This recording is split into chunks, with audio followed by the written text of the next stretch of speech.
Hi everybody, hope you're well. This video is requested by barrermoorbasil.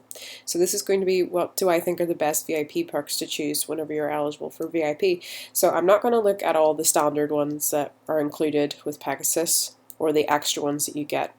I'm going to only talk about the actual specific perks that you can choose. Now I can have 11 because I have a Shenma down here which gives me an extra perk. So we're going to ignore that. We're also going to ignore the divine horse bonuses because you need to get the divine horses to have them. So we're just going to go through these perks here. So one of the first ones, if you're a unicorn, if you're somebody who breeds a lot of unicorns, I think this is actually quite a good one to have.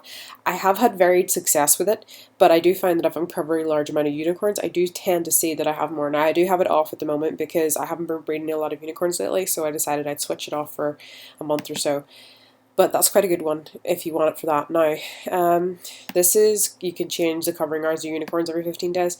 Now, I don't use this very often, but if you're somebody who has quite a varied schedule and you might need to change it quite frequently, but if you can pick 2 times during the day that are going to be reasonably standard in terms of that you should be able to get to them, then I wouldn't worry so much about that. Configure the length of simplified training for each skill. I love this. I think it's a really good perk if you're somebody that blups a lot or you just want to train your horses up daily, because you can set it and be able to just instantly click. And if you do it right, you can get it that you can train any horse with one click and you don't have to fiddle about with it. So I think that's quite good, because I didn't like simplified training because it was set, I think, at 2 hours. As a default, and I hated that because I had to click like 3 or 4 times or something like that, and I hated it. Now with the configuration perk, it's great because I can pick it myself, set it, and I can just click and go. So it basically means training becomes one click. It's not click, pick, and click again. So I think that's nice. Filter for horses to the sale that are not wearing creations you don't have. If you're somebody who is looking to catch a lot of GA coats that you might have missed, this is a really good one, especially if you're really into collecting retired coats. I did use that whenever I had like 60 odd retired coats to collect that I hadn't got yet. Now I don't have it on anymore because I'm reasonably up to date, and now that if I miss any, it's usually just a few and I can usually find them easily enough. So if you're somebody that's still trying to get a lot of them, I would go with that one. The next one is get the right amount of food pre-selected for your horses. This is great. I wouldn't go without it anymore. If there's anything that I would definitely use, it's this one. It makes it so easy to look after horses because it's just automatically done. It's lovely. Automatically resupply at store. I don't personally use this. It's kind of useful, I suppose, if you have an EC and maybe you're not on all the time, you're afraid that you might run out of stuff. So in that sense, it's quite good, but I don't personally use it because I'm usually on every day, so there's no point. Although there has been occasions where I have maybe needed to buy more calves for my AC and I haven't, which is probably my own fault for not having enough equus the day before. So that's kind of a hit and miss depending on whether you need it or not. Reach 100 blup before your horse is 10-year-old thanks to Nix Pack. Personally, I only think this is useful if you're somebody that blups with a Nix Pack all the time, and personally I think that's a waste of time, so I don't use that perk. I've never used it. I did try it out on the beta site whenever they allowed me a trial time where I was able to try it for like 2 weeks or something a couple of months ago, and I did try it then, so it's nice if you can afford a Nix Pack every time, but otherwise, no, I wouldn't bother with that. Automatic horse purchases, I think this is great. I wouldn't go without it anymore because it's a nice way to set in, rather than me having to sit and go through sales. I can kind of set it and it'll pick me up some horses. Now it's not going to get all of them because there'll be other people with similar search functions, and therefore it's kind of like almost like names in a hat, and somebody's name gets pulled out and they get the horse. So it can be hit and miss, but it's reasonably good, and I've got a couple of good horses from that. Assess the maximum skills of a horse. I don't use this because I know how to do it myself, but if you're somebody who skills a lot or is very focused on what the most skills you can get with your horses is, and you haven't maybe worked out how to do that, then you might want to use that. It's only valid, as it says, from horses that are born from the 17th of March 2012 onwards. It's not valid for any horses before then. So I don't use it because I know how to work it out myself. So it's really up to you whether you want to use it or not. Purchase several horses or cancel several horse sales at the same time. I like this because it means I can sell a large amount of horses, buy a large amount of horses, and that's handy because if I decide to sell a lot of AP hunters, it's a good thing. If you're not somebody with a huge amount of horses, you're not selling a huge amount of horses. Now, when I say a huge amount of horses, if you're selling maybe over 20, a couple of hundred, quite, regularly, then you might want to go with that. But otherwise, I wouldn't bother. Bump your horse sales orders to the top. I did originally try this out at the very start of VIP, and I didn't really find that I was getting more horse sales with it. I think maybe if you're possibly really thorough, maybe you would. But personally, I haven't bothered with it since because I didn't find it was that useful to me. If you're somebody that breeds a lot of skillers, if you're in a team that provides skillers to other people, I think this is a great one. Geld your stallions when they're 1 year and 6 months instead of 2 years and 6 months. Or even just somebody that you want to sell a lot of geldings. This is quite a good, nice perk to have, and I keep it on. I did turn it off at one point, and then I kind of regretted it because I was having to use more agent points to get the horses to 2 years, 6 months for gelding. So the next one is access new creations before everyone else. Now, this is quite nice. I don't use it on UK. But if I was on international or one of the bigger servers, I would definitely use this because whenever coats come out in international, those really, really big servers, it is near impossible to get the 100 use coats because they go so quickly. Here in UK, it's not really a big deal, so I don't use it here. I did try it out. It was quite nice to see them 12 hours before everybody else, but you were limited to one copy, which I think is a good thing. And there's only 50 released in the first 12 hours, so it stops people. If all 100 were released, then everybody with VIP would be able to nick them really quick. So I think it's nice the way it's done, but at the same time, it's not useful for me here in UK because 100 use codes don't go that quickly. Cancel the boarding of your horses when they're in your own equestrian centre. I quite like this. If you're somebody that uses your EC to blup a lot, this is fantastic. If it means you need to switch boxes around, which sometimes happens with me, sometimes I'll cancel a divine in my EC and stick a blup in instead. Very handy especially if you're doing skillers too, because you can chuck them out of your EC. You can put them in your EC when they're full, game them, age them up to 1 year, 6 months, or 2 years, 6 months, depending on whether you have a VIP perk or not, and then chuck them out of your EC and put them in sales. Great. You're not worried about them staying in your EC and the person who's bought your horse not taking them out and then ruining your EC. So that's quite a nice one if you're doing that quite a lot. Gain access to exclusive stats about your game. I've never actually used this. I don't know whether I will or not. And this is basically check your game statistics. So horses groomed during the day, horses over 30-year-old sent to heaven over the last 30 days.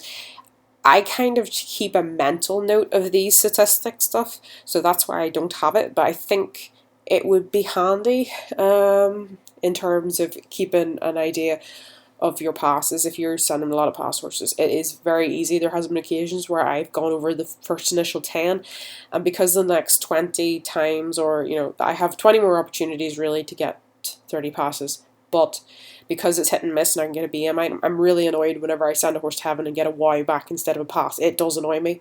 So that would be handy, possibly if I decided to send more than 10 horses to heaven every month, but I tend to keep it at least just to 10. Sometimes I chance it after that, so I think it depends really what you sort of prefer, your preferences are. As regards to horses in terms of like grooming and stuff, I keep my horses sorted, so I know exactly how many AP hunters I've done, how many horses I've groomed. I can calculate that myself, so I don't see the point of it. So it would actually save me a couple of minutes, sitting and adding it all up, but for a perk to pay for it when I can do it myself, I don't really see the point, if that makes sense, so I don't bother with that. I'm not bothered about how many competitions I've won during the day because I'm not looking to have the highest amount of competition wins. How many people visit my page, I can see the next day at the update, so that doesn't bother me. And the same thing with the EC, so it depends. And as for horses groomed in order to win equine agent points, I look at how many agent points I have in the morning and how many I have after, whenever I've AP hunted, so I have a mental note. So we'll move on from that because I'm kind of ranting a wee bit. Join up to 10 teams. I think this is a great one because You can go into more teams, be a part of more teams, but I would only do it if you're somebody who either wants to help other people in terms of expanding their team as a VIP, or you are somebody that wants to be in a lot of teams. If you're somebody who just wants to be in one or two and you don't really want to get involved in a lot, then I would just keep it at two. If you're somebody that just prefers a little game and not really a big one, I would go for that. Register your horse in competitions and automatic one click. This is fabulous. Wouldn't go without it anymore. I think it's a good perk. It does have the downside that sometimes I think my horses might go in competitions with blops, which I don't like to do because some of my horses I enter into competitions just to bold their skills. I don't want them to win. Sometimes they win on me and I don't like that, but it saves me sitting. And if I'm going through 200 horses, which like today I think I went through 400 or 500 that I trained, and I was doing barrel and trail with them. You see, if I didn't have automatic competitions, I would not be doing that. I wouldn't be trying to up their skills doing that at all. So I think it's a handy one if you're blopping. I don't use it to get wins, I use it to bold. So for that it's handy. Sort your horses according to their skills or genetic potential. I don't use this. The reason I don't use it is because I can search the genetic potential and the skills using the actual search features in the breeding farm, and usually I sort my horses by date of birth because usually the older my horses are, the lower GP they are, and the newer ones are higher in GP, so I don't really feel like I need those, but if you might decide you need them. Offer up to 3 copies when trading items. I think this is great because there's a lot of items out there that are worth 3 passes, and I don't like putting them up for an exchange of 2 items which are worth 2 passes. So if you're somebody that trades a lot, like for MAs and stuff, definitely go for this one. Train your horse's speciality regardless of age. Okay, this is fabulous. I really like this because I can switch my skillers around, I can switch my fillers around. If somebody says I need you to enter, 300% rating for me, I can do that because I have a heap of gallop fillers all that level. I can just switch them so they're Western and then enter in. It's great. So yes, if you're somebody that fills a lot, enters a lot of competitions, Grand Prix, etc., go for that one. It's great. Choose competition frequency in your question centers. I did actually have that last month. I do think it made a difference to increasing the prestige in my competitions because my competitions would run more frequently and therefore gain prestige faster. I did get rid of it because I needed to move my stuff around a wee bit. I had to swap it for this next one, which I'll talk about in a moment. So I do think this is a really good one if you're really focused on having really high prestige competitions. If you're not, don't bother with it. If you're just somebody who runs competitions for regular-ish horses or low skilled or whatever, don't bother. If you're going for top skillers, etc., divines, then yeah, definitely go with that perk. Remove show jumping and Western pleasure penalties. I was really annoyed quite a while ago. I bought a skiller, entered it in the Grand Prix, and it should have won, and I didn't have this perk, and I got a penalty with my horse, and I placed 36th instead of 1st, and I was fuming because I was like, no other horse in the top 36 had got a penalty, and I was the first one, and I was like, my horse was a lot higher in skills because it was the first skiller in ages in that particular discipline. So yeah, if you're gonna compete in Grand Prix, it's worth having that because I should have got 8 passes and I didn't. So if you're going to be entering show jumping in Western pleasure, get yourself that perk. The next one, find competitions with rosettes in them. If you're somebody who wants to get the Arion Divine, you just want to get a lot of rosettes, get trophies and such, go for that. I don't really bother with rosettes unless I need them specifically. If you know how to find rosette competitions as well easily enough, then you maybe don't want to bother, but if you want them to be handy, you could use that. Remove the skill penalty from horses that don't have 100% health. If you skill a lot, you might want to go with this.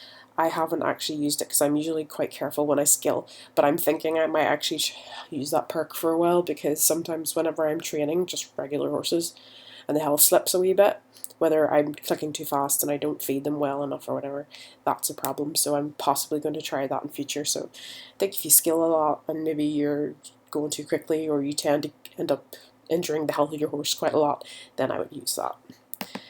Run a search on retired golden apples by numbers of copies and sales. I haven't used this, I don't think, but it's handy if you're looking for specific codes. But really, you don't need this perk if you have this other one. You know, if you're not somebody who's looking to collect doubles, there's no point in having that. You know, because that one earlier on, I'm trying to see it, the one where you could find copies of coats that you didn't already have.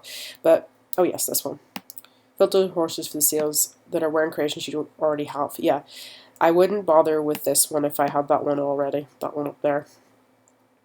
Then reserve competition slots in your question center for your team's horses. If you're somebody who's in a big team and you wanna and your team is constantly bluffing or constantly skilling, you could do that.